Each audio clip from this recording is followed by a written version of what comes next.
Parti. Bien, donc on a été récupérer quelques graines d'asperges dans le jardin. Et donc on va faire des semis d'asperges ici, Michel. Donc, Bah oui, donc parfois c'est pas évident de trouver des griffes d'asperges dans nos régions parce que c'est pas une culture très usitée par ici. Et alors, et souvent les griffes qui sont proposées ont voyagé longtemps et sont parfois un peu en mauvais état lorsqu'ils arrivent. ouais. C'est pas toujours le cas, mais bon, ça peut arriver. Et alors la reprise n'est pas toujours facile. Mais évidemment, avec les griffes, on gagne 2 à 3 ans, hein, quand même. Ah oui. Sinon c'est 4 ans, c'est ça, avant de déguster. Oui, oui, oui, oui. Et alors, bon, c'est pas. Il faut de la patience. Donc, c'est jardinier. Apprend à avoir de la patience. Comme le disait Gilbert dimanche, si on n'a pas de patience, il ne faut pas commencer à être jardinier parce qu'on Faire sera autre souvent chose. déçu. Faut faire autre chose. Souvent, oui, cette, cette période-ci, c'est souvent le tout de suite. Et ça, c'est bon, avec le jardinage, c'est pas comme ça. Hein. Donc il faut avoir beaucoup de patience et pouvoir attendre. C'est pas le tout de suite. Là c'est un terreau à semis, ça c'est un terreau Voilà. fin, c'est pas. Donc ici, j'ai mis. Donc ici, on va faire en terrine. Donc en fait, ça, ce sont des bacs à moules de récupération. Donc c'est des quantités de. C'est 2 kilos, je crois, de moules. Voilà, c'est une Hauteur. belle hauteur. Pourquoi? Parce qu'on se dit, bah, est-ce qu'on a vraiment besoin d'autant de terreau? C'est un peu gaspillage. Ben non. C'est parce que lorsqu'on doit intervenir lors d'un semis, lorsque on a très peu de terreau, le terreau sèche plus vite. Donc à 20 degrés, il y a une partie de l'eau qui s'évapore. Alors il faut réintervenir beaucoup plus vite avec de l'eau. Et comme je disais tout à l'heure, s'il y a un écart de 1 degré au-dessus ou en dessous, on risque de stresser la plante. Donc, et elle risque de mourir. Tandis que si on a une grande profondeur et qu'on a bien humidifié, on ne doit plus toucher pendant 1 mois. Donc il ne faut plus rajouter de l'eau. Il y a une quantité d'eau en suffisance dans le fond. Donc ça permet d'éviter ce choc thermique aux plantes. Donc c'est pas le même système comme avec les artichauts tout à l'heure où on a mis l'eau au fond en fait, avant Ouais, et voilà. après dans un bac Voilà. étanche. Donc Et... les deux systèmes sont tout à fait valables. Ouais, Ici, bon, je montre l'autre façon de faire. voilà. Ouais. Bon, C'est ce qu'avait montré aussi Gilbert au cours de février en fait, les deux. voilà, c'est les un deux. peu la répétition ici. Ouais. Bon, je crois que Gilbert avait semé En live. des laitues. Bon, bah ici, on va semer des asperges. Voilà, donc, Donc ici, on a tassé un peu la terre donc. voilà, avec le tapoteur, comme dirait Gilbert, voilà, le tapoteur. Donc juste pour que la terre soit un peu tassée, pour qu'on ait la bonne quantité de terreau.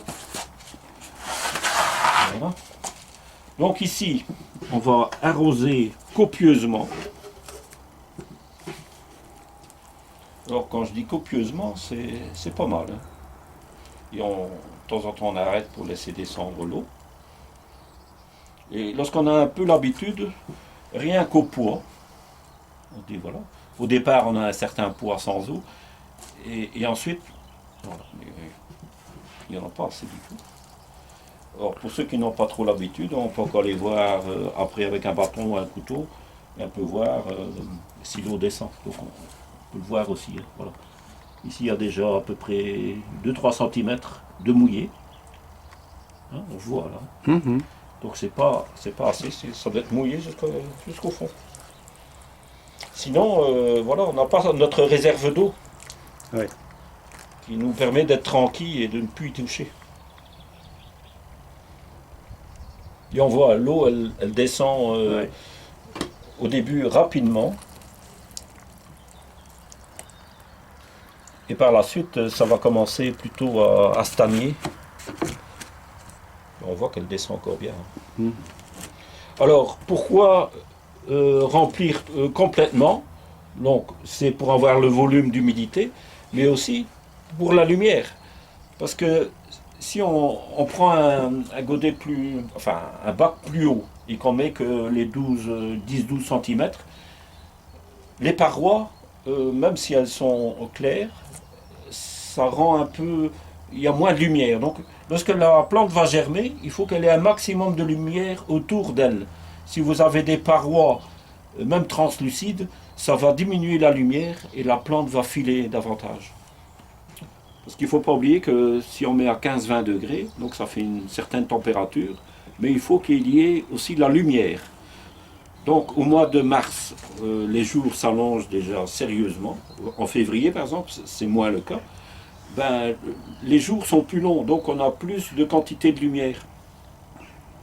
Donc en février c'est beaucoup moins, en avril on aura encore plus. Donc il faut que la plante ait un maximum de lumière pour éviter de filer. Alors, quand on ne sait pas jouer sur la lumière, qu'est-ce qu'on doit faire si on voit que ça file? Eh bien, il faut diminuer la température. Donc il faut mettre le bac à un endroit plus frais. Si vous avez une véranda bien lumineuse, donc avec de la lumière zénitale, c'est l'idéal, ou bien une serre froide. Mais alors, l'hiver, le soir, la nuit, ça peut être des températures plus fraîches, donc il faut mettre dans un Une local. protection ou changer de place. Hors gel en tout Hors cas, gel, et pour ouais. les tomates, ça ne peut pas descendre en dessous de 12 degrés. Ouais. Donc voilà. Donc il faut un peu jouer comme ça, donc patience. Et l'expérience, quoi, aussi. Ouais, voilà, et on apprend ça un petit peu. Voilà. On voit que l'eau maintenant, elle commence à. Voilà, je pense que là, il y en a assez. Ouais, c'est bon.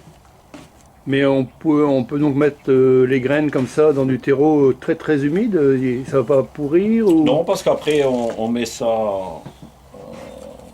15-20 degrés, donc Ah ouais, il y a une partie qui va s'évaporer. Ouais, ouais. Donc, ça, c'est tout à fait normal. Donc ici, j'avais déjà récolté des graines.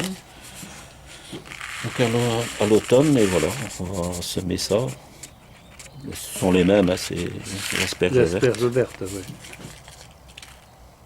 Voilà, on va semer ça comme ça. Ben, elles sont noires, on les voit pas bien.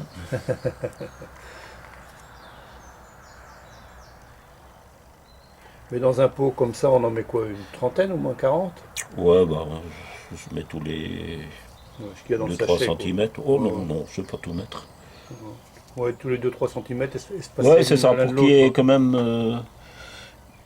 un peu d'espace, quoi. Oui. Et ça met quand même 15 jours à 30 jours pour lever. Hein. Ouais. Parce que. Donc un petit peu de milieu, là. On va remettre tout ce qu'on a prélevé sur le terrain. Ils auront eu leur dose de froid, ceux-là, donc. Pourquoi c'est bien d'avoir une dose de froid dans ces cas-là? Oui, parce qu'il y a parfois des graines pour sortir de leur dormance. Donc les graines se mettent au repos. Alors l'hiver, ça amène du froid. Donc la graine est au repos. Et lorsqu'on met à température et à l'humidité, elle lève plus facilement. S'ils n'ont pas eu leur dose de froid, c'est comme s'ils attendaient encore l'hiver. Ah, ouais. Voilà. Donc pour sortir de la dormance, ce qu'on peut faire aussi, c'est créer un hiver artificiel en les mettant 24 heures ou 48 heures au congélateur. Donc ça on Ouais. peut le faire aussi. Donc ça, c'est des méthodes Ah, ah. modernes. Il faut un congélateur. Tout le monde n'a peut-être pas encore forcément un congélateur. Et quand on a des saisons normales, on a un congélateur Naturel. naturel à l'extérieur. Voilà, maintenant on va saupoudrer simplement de terreau sec pour couvrir les graines.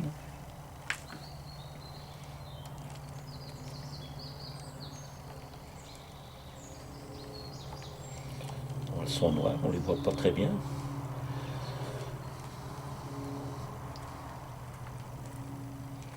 Alors quand on a des graines plus fines, quand on sème des fleurs par exemple, c'est peut-être intéressant de ne pas avoir ces fils, un petit peu, des fibres dedans. Alors il Ouais. suffit simplement de les passer au tamis. Pour Le le terreau. tamis à cendre, là. Oui. Donc avec des petits carrés d'un demi-centimètre Ouais. de côté. Et voilà, on récolte On a- en dessous le terreau le plus fin. Ouais. Ou bien qu'une petite passette, ça peut arriver aussi. Et ça permet d'avoir une couche plus fine, surtout pour les petites graines. Ici, ce sont des graines plus grosses. Oui, pour les graines de salade ou... Ouais, Une ça va, carotte. c'est déjà un peu plus grand, mais les graines de fleurs, c'est très petit. Ah Hein, oui, c'est parfois oui. la grandeur, c'est comme du poivre parfois, donc c'est très petit. Le tapoteur, on tapote pour bien mettre en contact les graines avec le sol. Voilà. Et ne plus toucher, ne plus arroser surtout. On met simplement Jusqu'à la levée. encore l'étiquette. Et voilà, et on met ça en température 15-20 degrés, c'est impeccable. Et donc, on va les laisser à 15-20 Jamais. degrés pendant Voilà. jusque l'été. Alors quoi. justement, l'asperge demande un temps assez long pour lever, donc déjà 15 à 30 jours. Et ensuite, ça pousse très lentement. Ce sont comme de tous des petits asparagus, on dirait des petits sapins, une forêt de petits sapins. Donc très fin, l'épaisseur d'une aiguille, à coudre, hein, pas à Ouais, tricoter. ouais. Voilà, et ça fait ça. Et ça pousse très lentement la première année. Donc la première année, on laisse tel quel dans la terrine. Il faut simplement, une fois qu'ils ont bien poussé, bon, voir que le mélange reste humide. Donc là, on peut ajouter un peu d'eau. Ouais, il faudra peut-être ajouter un peu d'eau là. Voilà. Un an dans la terrine.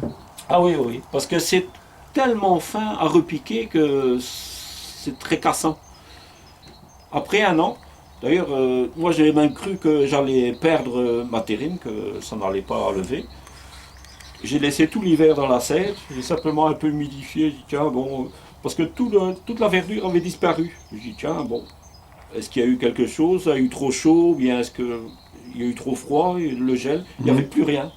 J'ai dit tiens, bon, tant pis, j'ai laissé tel quel. Et au printemps, avec le peu d'humidité qu'il y a encore, j'ai vu que ça repoussait. Ah, bah, j'ai dit, tiens, ça repousse. Bah, c'est pas foutu alors. Donc du coup, j'ai arrosé un petit peu plus pour faire repousser. Et voilà, ma forêt est revenue. Et ensuite, j'ai dit, bah, ils sont un peu serrés. Donc j'ai commencé à défaire la motte. Et alors j'avais déjà toutes des petites griffes, donc petites, donc avec des racines comme ça, un peu enchevêtrées. Donc il a fallu les séparer. Et je les ai mis alors en godets, donc de cette grandeur-là, séparés.